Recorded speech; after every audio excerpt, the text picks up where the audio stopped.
Magandang umaga, mga bata. Magandang umaga po. Okay, bago kayo magsimula, inaanyayahan ko kayo tumayo upang sa ating pamilya.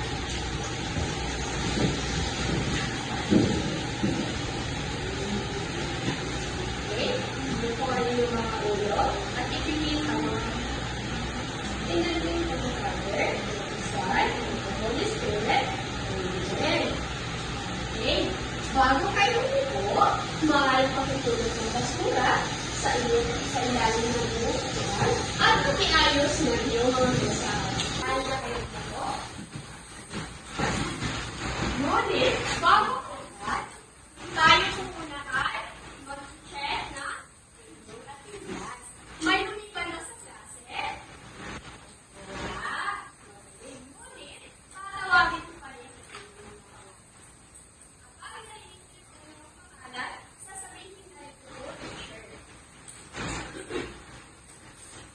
Sian, Mark, Adrian, Evelyn. Okay, magaling. Walang lumipas sa klase. Dahil dyan, bibigyan natin ng firework applause sa natin. Alam niyo ba ang firework applause? Okay. Kaya alam si teacher up. Una. Okay. Una. Kung wala ka pa kayo. One, two. Ako muna ang maupo. Okay? One, two. One, two. One, two. One, two.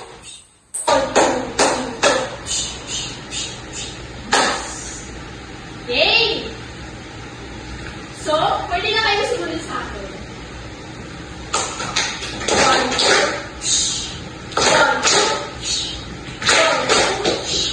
One, two.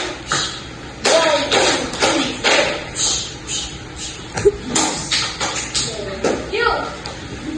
Ngayon, sino sa inyo ang nakaalala sa ating naunang diskusyon noong unang pagkikita? First na nakaraang pagkikita.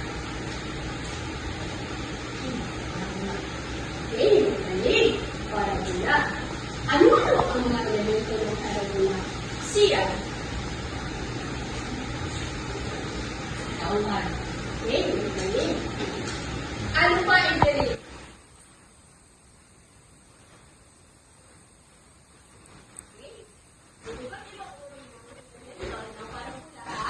May tauhan, taguan, pangyayari. Ngunit, bago lahat, ipaalala muna sa inyo ang patuloy sa ating una, makinig na mabuti sa iyo. Mataas ang kamay bago magsalita. Pangatlo, igalang ang guro at mga kaklase. Pang-apat at panghuli, panatilihin malinis at maayos ang simbahan. Naiintindihan niyo ba ang mga bata? Kung naiintindihan niyo ang ating rules sa ating classroom, tayo pa ay magpapatuloy sa ating discussion ngayon. Ngayon, bago tayo magpatuloy sa ating talakayan, may ipapakita ko na ako na sa inyo.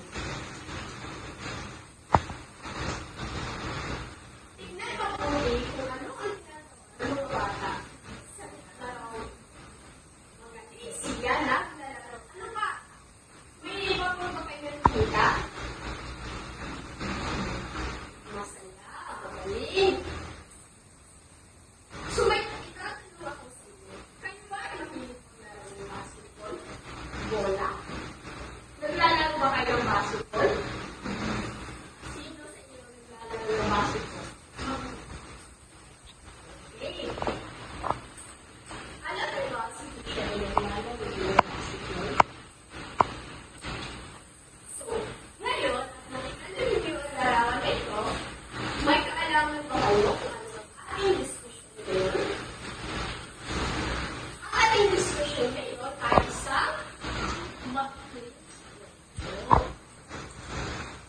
Sa araw na ito, kayo ay inaasahan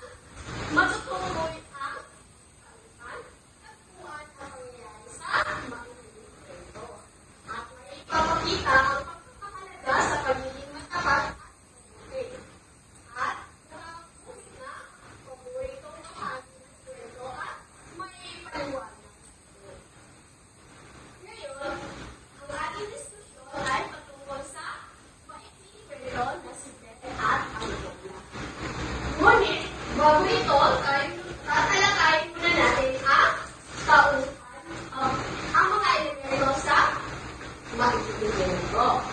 Una, ang makikikwento ay may, ano ito? Tauhan. So, sabi-sabi natin kung ano ang ibig sabihin ng tauhan sa makikikwento. Sila ang mga tao ay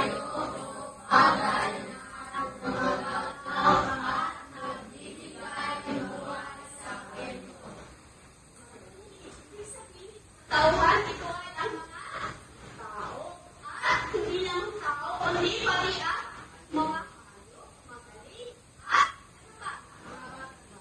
Sila ang nagbibigay buhay sa isang kwento o sa maikling kwento. Pangalawa ay ang maaari pa natin basahin sabay-sabay ang ibig sabihin ng tauhan sa maikling kwento.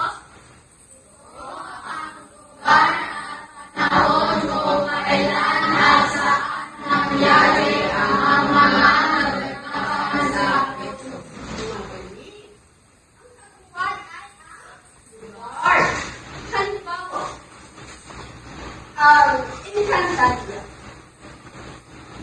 Saan na nagkakaroon ang kwenta ng Encantadia? Sa mga Riena, sa Encantadia. Hindi ba sa Encantadia mismo? Ito rin ay ang Riena Kapitan. Panahon at ilas at saan nangyayari ang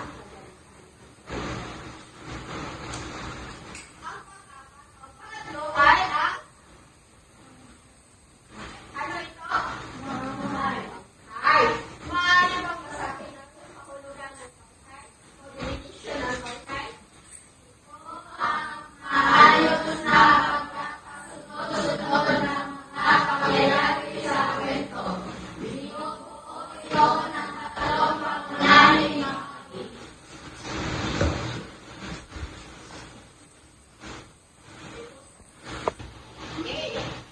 ang bangkay ay ang pagkasunod-sunod ng pangyayari. So, ang bangkay ay sinasabing may tatlo pangunahing bahagi.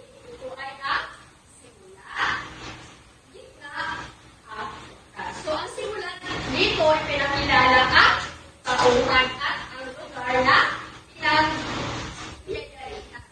Sa gitna naman, dito makikita ang problema o ang kapanatanabing sa bahagi ng kwento. At sa wakas, dito nalulutas ang problema at natatapos ang kwento ng dalawang aral.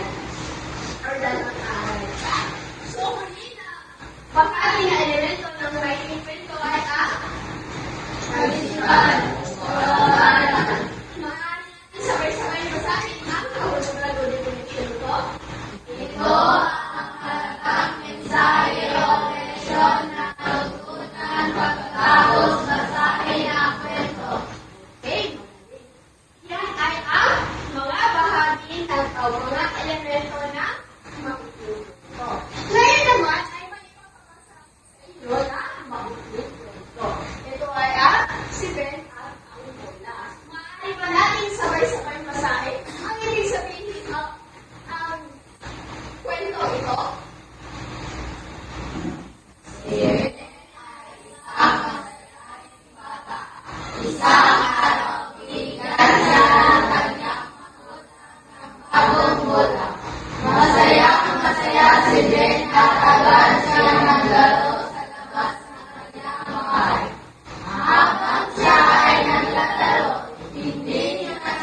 Tapos na yung basahin ang may pinipetro na si Ben at ang Boga ay magkakaroon tayo ng sa inyong buong papel sagutan ang mga tanong na ito.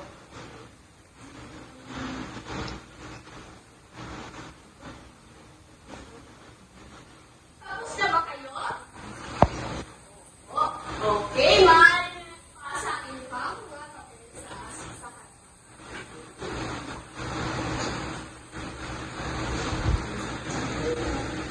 Ngayon, muli, magkakaroon ulit tayo ng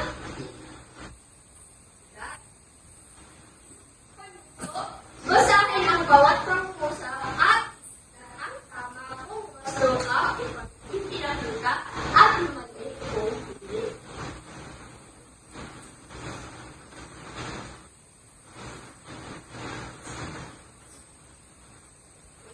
Tapos na ba kayo? Okay. Maaari niyo nang ipasa yung mga papel sa harapan.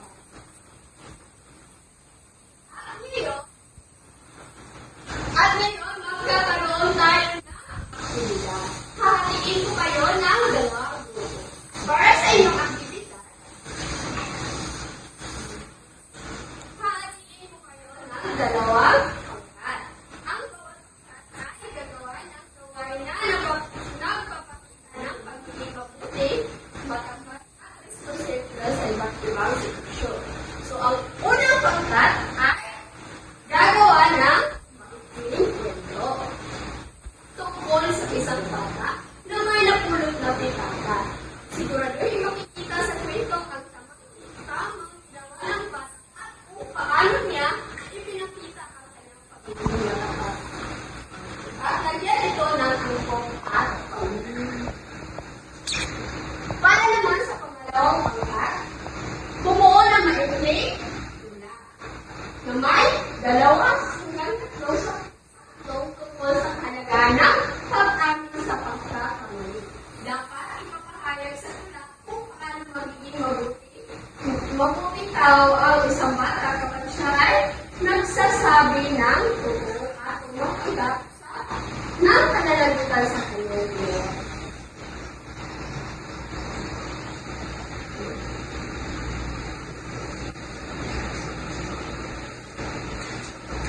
Bibigyan ko lang kayo ng 5 minuto upang buuin ang maikling kwento at ang tula. Tapos na ba kayo mga bata? Okay, pipili ako ng isang representative bawat grupo. Babasahin niyo sa harapan ng inyong kaklase ang inyong ginawa. Para sa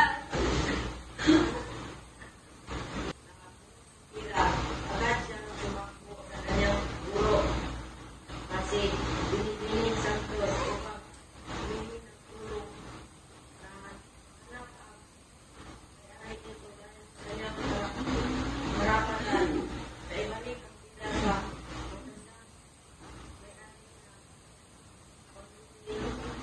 wala lang kasi ito ay pinuri at naging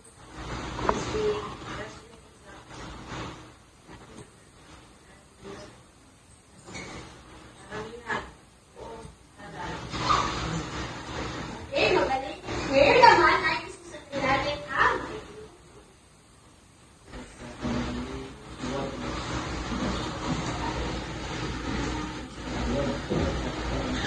Sa ating tinalakay, sino-sino ang mga tauhan sa elemen? Dito. Sa tungkol sa Ben at ang Boga, sino-sino ang mga tauhan? Sige. Ano ang natutunan ninyo sa kwento na inyong pinasa? Ang paalam maging magalang at mag-ingat o Okay.